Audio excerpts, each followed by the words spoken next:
नमस्कार। India agree YouTube channel देखने वाले सभी मित्रों को श्रीपाल का प्यार भरा नमस्कार।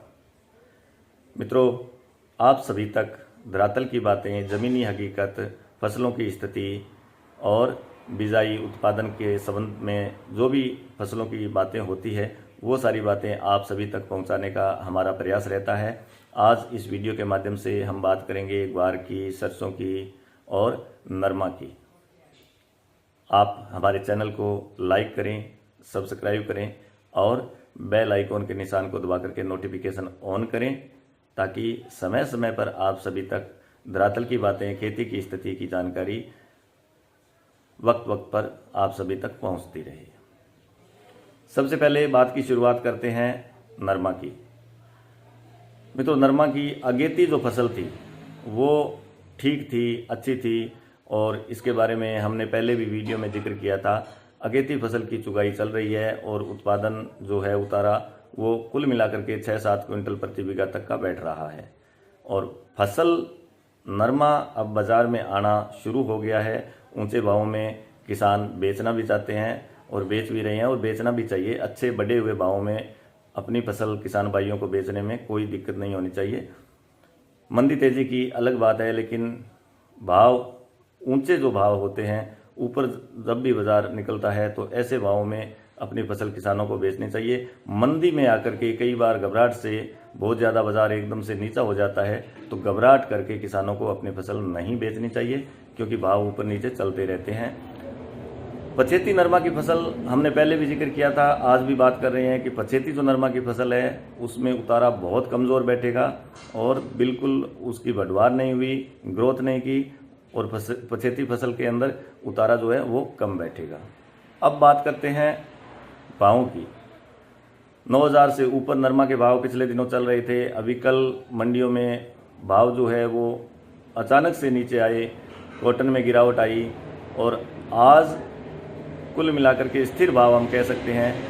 तो जहाँ भी उछाला मिले, जहाँ भी ऊपर के भाव बढ़े तो वहाँ अपनी फसल किसान भाइयों को बेचनी चाहिए। इसके बाद बात करते हैं सरसों की। सरसों में एक अच्छी तेज़ी हमने देखी थी। पूर्वी राजस्थान में सरसों की बिजाई प्रभावित हुई थी, तेलों में एक अच्छी डिमांड थी, उसके बाद भावों में एक अच्छी बढ़त हमने देखी थी। लेकिन पिछले 2 दिनों में हमने देखा कि सरसों के भावों में ऊपर से कुछ गिरावट भी आई थी। आज फिर बाजार कुछ ठीक है। 100 रुपये सरसों के भाव मंडियों में तेज़ आज देखे जा रहे हैं और तेलों की जो तेज़ी है वो लगातार जारी है। तो सरसों के भाव भी आज कुल मिलाकर के ठीक है। बात कर लेते हैं ग्वार की। ग्वार की फसल कैसी, कितनी, सबका अपना अपना आकलन है, अलग अलग कयास आ रहे हैं, लेकिन बाज़ारों में जो अराइवल है वो बहुत ज़्यादा नहीं बढ़ रही। पक्के बेल्टों की अराइवलें लगातार वैसी ही आ रही है। कल ग्वार की जो कुल आमदनी थी वो थी 34,000 क्विंटल, पूरे देश भर की आमदनी थी। इससे पहले वाले दिन 30,000, 28-30,000 के आसपास थी और आज अभी तक की जो आमदनी बाज़ारों में जो आई है वो 24-25 हज़ार क्विंटल बाज़ारों में पूरे देश में आमदनी आई है। ऐसी सूचना मिल रही है, ऐसे समाचार मिल रहे हैं।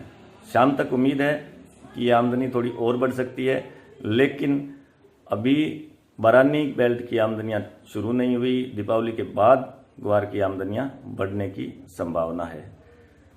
ग्वार के भावों की अगर बात करते हैं तो राजस्थान, गुजरात और हरियाणा तीनों जगहों पर ग्वार की जो ढेरियां हैं वो मंडियों में 4,000 रुपये से लेकर के और 4,600-650 रुपये तक के भाव किसानों को मिल रहे हैं। पुराने ग्वार की अगर बात करें तो साथ साथ में पुराना ग्वार भी थोड़ा बहुत मंडियों में आ रहा है। अब आगे क्या इसका भविष्य रहने वाला है, कैसे इसके भाव रहेंगे, ये तो वक्त पर निर्भर करेगा। लेकिन कुल मिलाकर के ज़्यादा आमदनियां ग्वार की नहीं बन रही और बरानी बेल्ट का ग्वार जो है वो अभी तक पूरी तरह से बाज़ार में आना शुरू नहीं हुआ। दीपावली के बाद नवंबर महीने में बरानी जो ग्वार है वो सब जगह से बाज़ार में आना शुरू हो जाएगा। वहाँ पर जितनी आमदनियाँ जो बननी है वो बनेगी और वहाँ पर ही बाज़ारों का पता चलेगा कि कितनी इसमें मंदी आ सकती है या तेज़ी आ सकती है। तो जो भी भाव होंगे वो आगे रहेंगे। लेकिन एक बात ये ज़रूर है कि पिछले साल इस समय किसानों को जो भाव मिल रहे थे, जो डेयरियों के भाव थे, वो 6,000 रुपये के आसपास थे और आज 4,000 से लेकर के 4,600 रुपये तक 4400-4500 के सामान्य औसत भाव हम मान सकते हैं।